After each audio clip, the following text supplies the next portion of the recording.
Le psaume 10 fait partie du livre des psaumes dans l'Ancien Testament de la Bible. Il est souvent regroupé avec le psaume 9 dans certains manuscrits hébreux, formant un seul psaume acrostiche, mais il est séparé dans les manuscrits grecs et latins. Le psaume 10 est une lamentation où l'auteur, généralement attribué à David, exprime son angoisse face à l'injustice et au triomphe apparent des méchants, tout en implorant Dieu d'intervenir pour les opprimés. Contexte littéraire. Le psaume 10 présente un contraste entre les actions des méchants et la foi du juste en Dieu.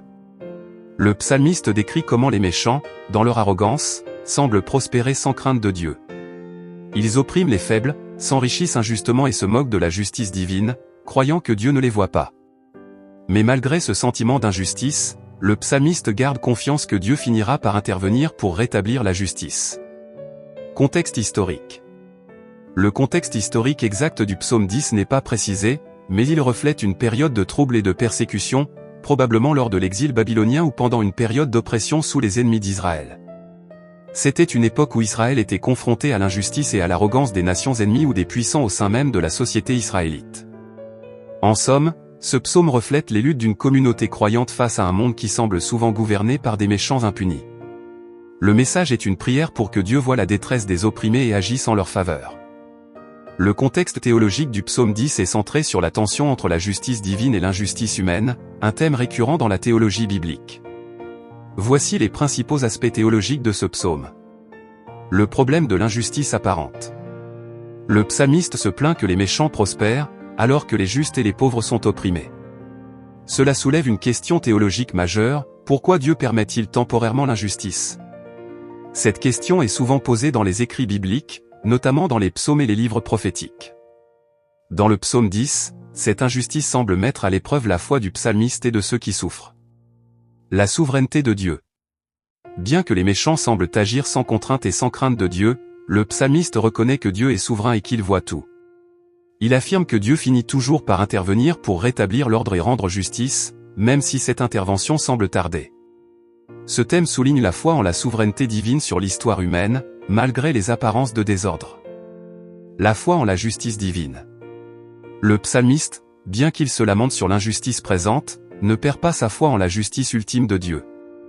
Il exprime une certitude que Dieu jugera les méchants et protégera les opprimés. Cela renforce l'idée théologique de la justice eschatologique de Dieu, selon laquelle, à la fin des temps ou à un moment décisif, Dieu rétablira la justice pour tous. La préoccupation pour les faibles et les opprimés. Le psaume 10 met l'accent sur les pauvres, les faibles, et les opprimés. Dans la théologie de l'Ancien Testament, Dieu est souvent décrit comme celui qui prend soin des plus vulnérables. L'appel à Dieu pour défendre les opprimés révèle la croyance que Dieu est un Dieu de justice sociale, qui se soucie particulièrement de ceux qui souffrent aux mains des puissants. Le silence apparent de Dieu. Le psalmiste exprime un sentiment d'abandon ou d'absence de Dieu, ce qui est une expérience spirituelle fréquente dans les Écritures. Ce silence apparent n'est pas un rejet de Dieu, mais un cri de désespoir dans lequel l'individu ou la communauté cherche à comprendre pourquoi Dieu tarde à agir. Cela ouvre une réflexion théologique sur la relation entre la foi et l'attente de la délivrance divine. L'intervention divine. Le psaume se termine par une affirmation de la foi dans l'intervention divine. Le psalmiste est convaincu que Dieu voit les actes des méchants, entend les cris des opprimés, et interviendra en leur faveur. Cette intervention est perçue comme un signe de la fidélité de Dieu envers ceux qui mettent leur confiance en lui. En résumé, théologiquement, le psaume 10 s'articule autour de la question du mal et de l'injustice dans le monde. Il montre que même en présence de l'injustice, la foi en la justice divine reste centrale. Le psalmiste fait appel à la justice de Dieu, en qui il place une confiance inébranlable pour finalement délivrer les opprimés et punir les méchants. C'est un psaume qui reflète à la fois les luttes existentielles des croyants face à l'injustice et leur espérance en la justice finale de Dieu.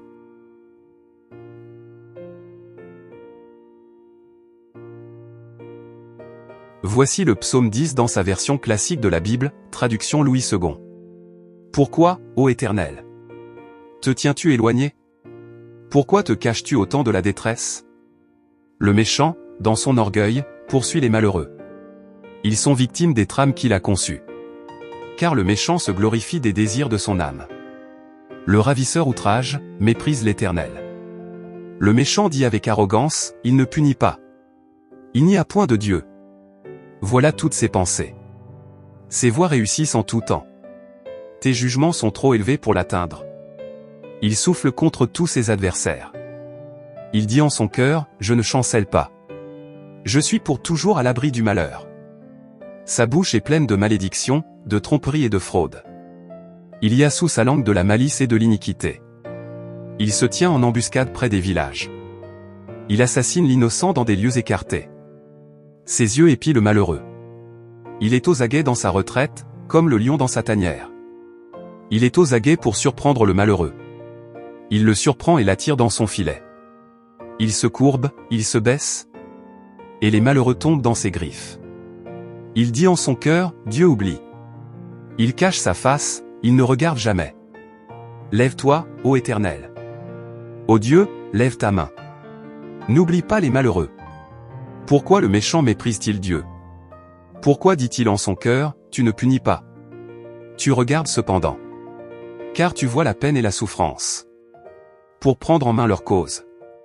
C'est à toi que s'abandonne le malheureux. C'est toi qui viens en aide à l'orphelin. Brise le bras du méchant. Punissez l'homme injuste jusqu'à ce qu'il disparaisse. L'Éternel est roi à toujours et à perpétuité. Les nations sont exterminées de son pays.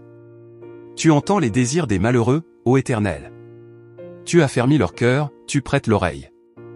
Pour rendre justice à l'orphelin et à l'opprimé. Afin que l'homme tiré de la terre cesse d'inspirer l'effroi. Ce psaume est un cri de désespoir devant l'injustice, mais aussi une prière pleine de confiance en la justice divine. Il illustre à la fois la souffrance des opprimés et la certitude que Dieu interviendra en leur faveur, même si cela semble tarder.